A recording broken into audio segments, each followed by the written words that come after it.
மேஷராசி என்பர்கள் வரக்கூடிய இந்த 12 நாட்கள் அப்படிங்கிறது உங்களுடைய வாழ்க்கையில் மிகப்பெரிய சுபிட்சமான நாட்கள் அப்படின்னே சொல்லலாம்.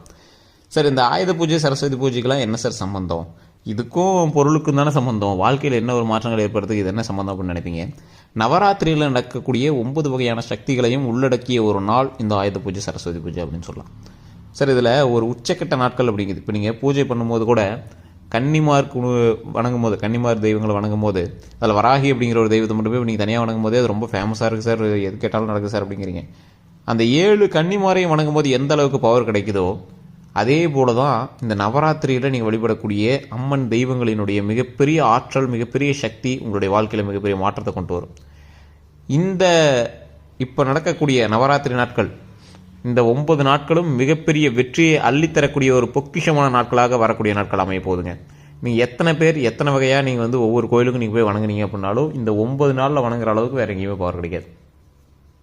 அதுலேயும் இந்த மேஷராசிக்காரர்களுக்கு வாழ்க்கையை திருப்பி போடக்கூடிய ஒரு தருணம் அப்படின்னு சொல்லலாம். நில பலன்கள் அளக்கக்கூடிய ஒரு முக்கியமான ராசி இந்த மேஷராசி அப்படி சொல்லுவாங்க. நிலம் சம்மந்தப்பட்டது, டாக்குமெண்ட் ரீதியான கவர்மெண்ட் வேலை சம்மந்தப்பட்டது, கவர்மெண்ட்டுக்கூட ஏதோ ஒரு லிங்க்ல இருக்கக்கூடிய ஒரு ராசி, மக்களினுடைய சேவை மையத்தில் இருக்கக்கூடிய ஒரு ராசி. மக்களுக்கு ஏதோ ஒரு வகையில் சேவை செஞ்சுட்டு இருப்பீங்க. இந்த ராசிக்கு அவங்க கூட இருக்கிறவங்கள விட, அவங்களுக்கு நட்போட்டாரங்களை விட அவங்கள வந்து பார்க்குறீங்க, டெய்லி வந்து பார்ப்பாங்க. சார் இவர் எனக்கு தெரிஞ்சவர் சார் அப்படின்னு ஒரு சமூக ஒரு விஷயமாகவே அவங்கள பார்ப்பாங்க. மக்களினுடைய சொத்தாக அவங்களை நேசிப்பாங்க.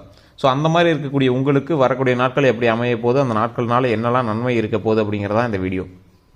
தொழில் ரீதியாக வெற்றி, மகிழ்ச்சி, நிறைய விஷயங்கள்னால உங்களுக்கு ஒரு சுபயோகமான விஷயங்கள் நடக்கிறது நிறைய வாய்ப்பு இருக்குது. உங்களை அறியாமல் உங்கள் உடலில் சில உபாதைகள் நடப்பதற்கான வாய்ப்புகள் கொஞ்சம் அதிகம். இது வரைக்கும் உங்களுக்கு நடந்துட்டு இருக்கு அப்படின்னா மறக்காம கமெண்ட் செக்ஷனில் பதிவிடுங்க.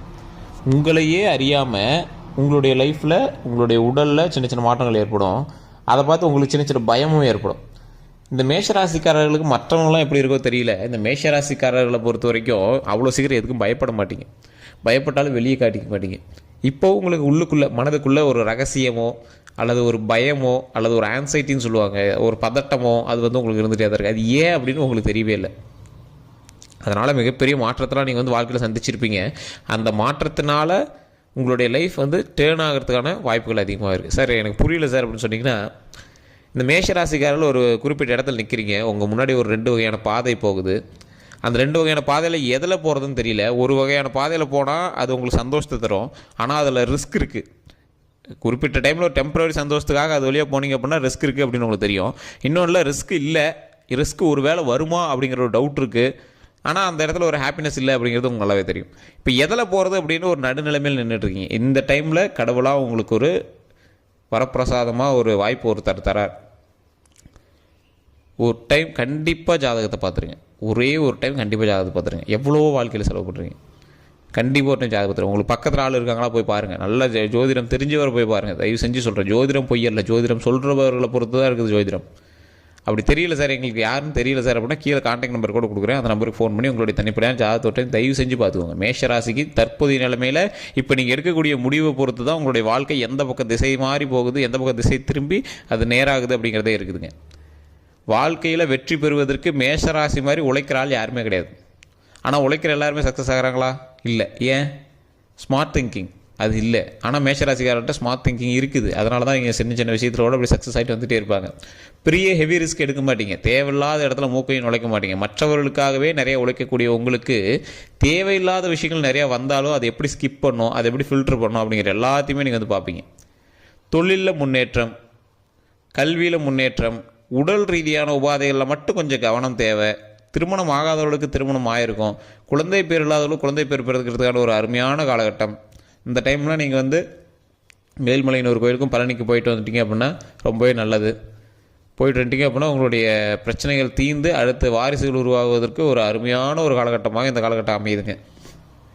இல்லை சார், ஜாதகத்தில் சொல்கிற மாதிரி எல்லாருக்குமே நன்மை நடக்குதா அப்படின்னு கேட்டிங்கன்னா, எல்லாருக்குமே நன்மை நடக்கக்கூடிய காலகட்டம் இருக்குது. ஜாதகத்தை மீறியும் நன்மை நடக்கும். அதற்கு தான் தெய்வீக ஆற்றலும் தெய்வீக சக்தியும் அதற்கான பரிகாரங்களும் நடந்துகிட்ருக்கு. உங்களுடைய ஜாதகத்தொட்டையும் பாருங்கள், என்ன தசாபுத்தி போயிட்டுருக்கு. இந்த தசாபுத்தியை மீறி உங்களுக்கு ஒரு நல்ல விஷயமோ இல்லை வேறு ஏதாவது ஒரு விஷயம் நடக்குது அப்படின்னா தெய்வீக ஆற்றலும் உங்களுடைய முன்னோர்களினுடைய சாபமும் பாவமும் தான் உங்களுக்கு காரணமாக இருக்கும். அதாவது எப்படி சார் விடுபடுறது, அந்த பிரச்சனையிலேருந்து எப்படி விடுபடுறது? ஜாதகத்தில் நல்லா இருக்குன்னு சொல்கிறாங்க, ஆனால் அதுபடி இன்னும் நடக்கலை. அப்போ காரணம் என்ன? 2 பாயிண்ட்டு தான். ஒன்று, உங்களுடைய ஜாதகம் கரெக்டாக இருக்கும், உங்களை சுற்றி இருக்கிறவங்களோட ஜாதகம் கொஞ்சம் சரியில்லாமல் இருக்குன்னு அர்த்தம். உங்களுடைய குழந்தைகளோ இல்லை உங்களுடைய மனைவியோ கணவனோ. இல்லை சார் எல்லாரோட ஜாதகமும் பர்ஃபெக்டாக இருக்குது, எல்லாருக்குமே எனக்கு சுற்றி இருக்கிறவங்களோட ஜாதகம் நல்லாயிருக்கு, என்னோடய ஜாதகம் நல்லாயிருக்கு அப்படின்னா குலதெய்வத்தினுடைய ஆற்றல் வேணும், முன்னோர்களினுடைய கட்டுக்கோப்பில் நீங்கள் இருக்கீங்க அப்படின்னா அவங்க உங்களுக்கு அருள் புரியணும். அப்போ தான் எதுவுமே நடக்கும். அதான் ஒரு விதி ஒன்று சொல்லுவாங்க, கையில் பணம் இருந்தால் மட்டும் வீடு கட்ட முடியாது, வீடு கட்டுற யோகம் இருந்தால் தான் வீடு கட்ட முடியும். நிறைய பேருக்கு தெரியும், அதை முன்னோர்கள்லாம் நீங்கள் நிறைய பேர் பெரியவங்களாம் பார்த்துருந்தீங்கன்னா உங்களுக்கு தெரியும். கையில் எவ்வளோ காசு இருந்தாலும் வீடு வாங்கணும், வீடு கட்டணும் அப்படிங்கிற நேரம் இருந்தால் மட்டும்தான் கட்ட முடியும். கோடி கோடியாக கையில் வச்சுருந்தாலும் அது அமையிற காலகட்டம் தான் அமையும். அப்படியே மீறி நீங்கள் போய் செயல்பட்டீங்க அப்படின்னாலும் அது எந்த அளவுக்கு இழுத்துட்டு வருது அப்படிங்கிறது உங்களுக்கே தெரிய ஆரம்பிக்கும். இதெல்லாம் ஜாதக ரீதியான ஒரு உண்மை.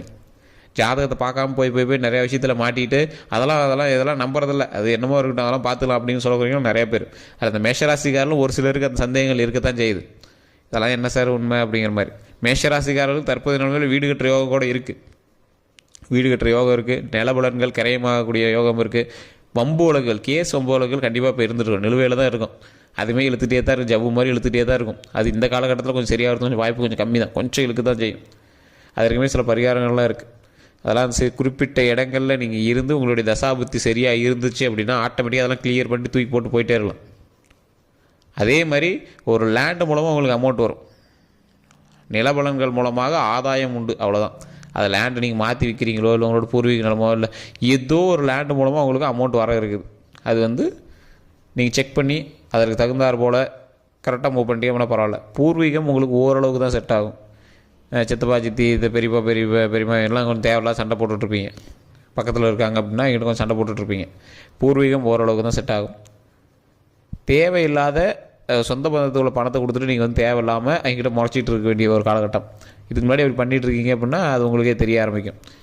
அப்படின்னா சொந்த பந்தத்துக்குள்ள பண விஷயங்களில் நீங்கள் கவனமாக இருக்கணும். மேஷராசி சின்ன சின்ன வம்பு வழக்குகளுக்கு பெருசாக இங்கே பூமாகக்கூடிய ஒரு காலகட்டம். சிம்பிளான மேட்டராக இருக்கும், ரொம்ப சிம்பிளான மேட்டராக இருக்கும். ஆனால் அதுக்கு பெரிய பெரிய பிரச்சனைலாம் அங்கே நடந்துகிட்ருக்கும்.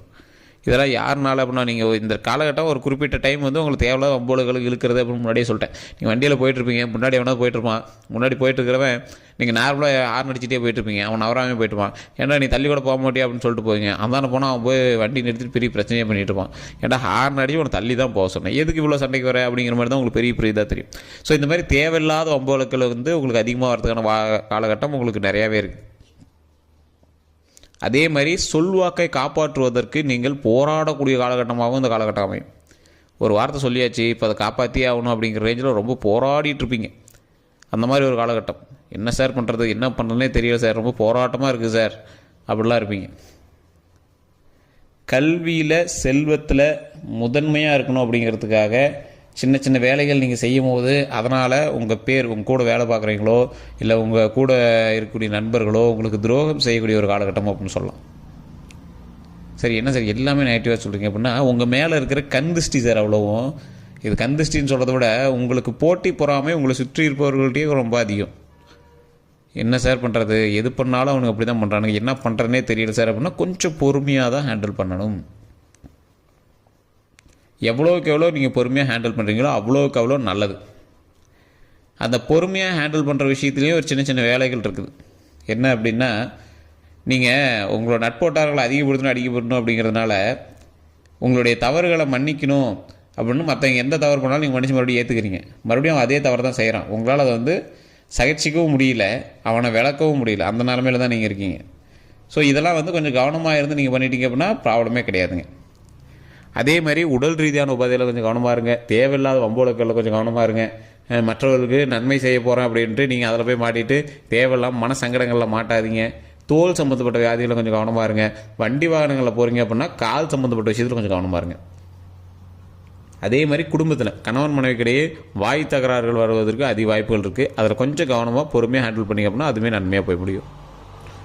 நிறைய வருமானங்கள் வரக்கூடிய காலகட்டம், கொஞ்சம் பொறுமையாக ஹேண்டில் பண்ணிங்க அப்படின்னா வருமானத்தை அதிகப்படுத்திக்கலாம்.